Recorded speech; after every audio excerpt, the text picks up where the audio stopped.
So, today, we're going to dive into the really provocative arguments from Patrick M. Wood's book, Technocracy Rising. His whole idea is that a forgotten ideology from the 1930s is making a huge comeback, but this time it's disguised as global progress. So, what is this hidden force, and why does the author believe it's the real dark horse that's reshaping our world? Let's get into it.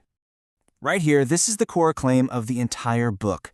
See, the author, Patrick Wood, he's basically saying that while we're all busy looking at the usual suspects, the familiar political isms, there's something else, something much more subtle happening behind the scenes. And that something is what he calls technocracy. All right, here's the roadmap for how we're going to break down Wood's argument. First, we'll nail down what he means by this dark horse. Then, we'll define exactly what technocracy is. After that, we'll look at the group he says is pushing it forward and how he believes it's being packaged for all of us today. Finally, we'll explore the technological endgame he sees and wrap up with his urgent warning. So what is this mysterious dark horse? Well, according to Wood, it's not some brand new threat. Nope. He says it's an old one that's been resurrected, an ideology that was just waiting in the wings for the perfect moment to step back onto the world stage. Wood's story really kicks off back in the 1930s with an actual organized movement called technocracy. He claims that once the public really understood what it was all about, they wanted nothing to do with it. They rejected it flat out. But here's the twist in his argument. The idea didn't just die. He says it just went underground, biding its time, waiting to reemerge in a new disguise as a solution to all our modern global problems. And that brings us to a really crucial question, right? What in the world is technocracy, according to the author? To really get a grip on his argument, we've got to rewind and look at its original definition from the 1930s. Okay, so at its core, technocracy is about swapping out politicians for scientists and engineers, the experts. But the really huge game-changing shift is economic. Instead of using money, a system based on supply and demand, the entire economy gets rebuilt around energy. Every single thing, every product, every service would be valued in energy units, like kilowatt hours. Now get this, what's really wild is how detailed the original plan was. The 1934 Technocracy study course laid out this exact blueprint. Wood presents this to show it's not some vague theory.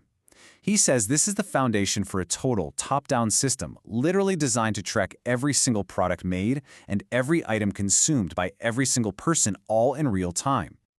So, if technocracy kind of fizzled out in the 1930s, how does the author say it made a comeback? Well, he points his finger at one very specific organization as the main driver, the Trilateral Commission, which was co-founded back in 1973 by the banker David Rockefeller and the academic Zbigniew Brzezinski. Wood lays out this timeline to connect the dots for us. He links the founding of the commission directly to political moves like fast-track trade authority, which basically limited how much Congress could debate trade deals. And then he highlights this quote from a member, Richard Gardner, who suggested that an end run around national sovereignty, chipping away at it piece by piece, would work a lot better than some big direct attack. And this quote right here shows their public goal.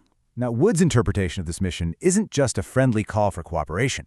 He argues it's the blueprint for what the Commission themselves called a new international economic order, which, in his view, is just a fancy, modern name for technocracy. Okay, so if the goal, according to the author, is this massive new resource-based world order, how on earth do you sell that to the public? This is where Wood brings in his big central metaphor, the Trojan horse. Wood's main claim here is that concepts we hear all the time, like sustainable development and UN programs like Agenda 21, are the perfect modern packaging for technocracy. He's saying that while they're presented as these amazing things we need to do to save the planet and create social equity, the real underlying function is to replace our current economic system with a centrally managed, resource-based one.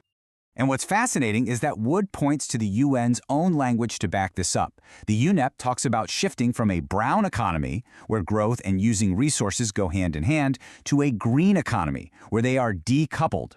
From Wood's perspective, that word, decoupling, is just code. It's another way of saying the economy won't be driven by price and demand anymore, but by resource allocation, which is the central pillar of technocracy.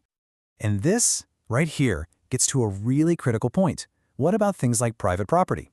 Wood uses this quote from Trilateral Commission member Carla Hills as what he sees as key evidence. Her statement that land shouldn't be controlled by individuals or be subject to the market is something he claims goes right to the heart of the technocratic vision of total central management. So that brings us to what the author sees as the ultimate control mechanism. He argues that to manage all of these resources and all of us, the plan needs a kind of technological nervous system for the whole planet, a global smart grid.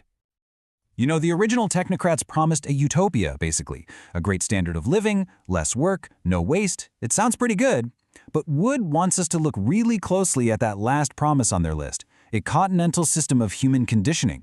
He argues that to get this perfectly efficient, perfectly balanced society, you have to be able to control and condition how people behave on a massive scale. And to make this really hit home, Wood gives this example. Imagine it's a super hot summer day. A national energy authority needs to balance the grid. So, instead of asking you to turn down your AC, it just does it for you, remotely, adjusting every smart thermostat in the whole country at once. This, he argues, is the kind of direct, detailed control the smart grid makes possible. This quote, which Wood attributes to the famous designer R. Buckminster Fuller, really pulls back the curtain on the whole economic endgame. The ultimate vision he's describing is a single global system where money is obsolete, totally replaced by a universal currency of energy units, all managed through the grid. So, let's pull all of this together and look at the author's final urgent warning. He doesn't frame his book as just an analysis, he sees it as a wake-up call about a fundamental transformation of our entire society. At the end of the day, Wood's big thesis is that these aren't just separate random trends.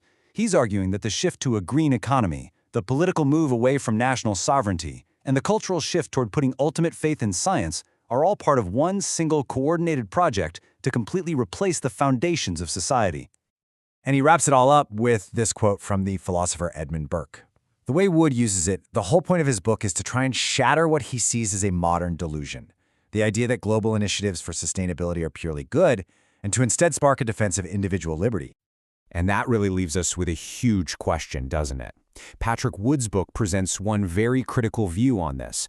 But for all of us, as we think about the future, we have to grapple with this tension. As we face these undeniable global challenges, what is the right balance between collective action and our personal freedoms, between global governance and our own national identity? That's the question we'll leave you with.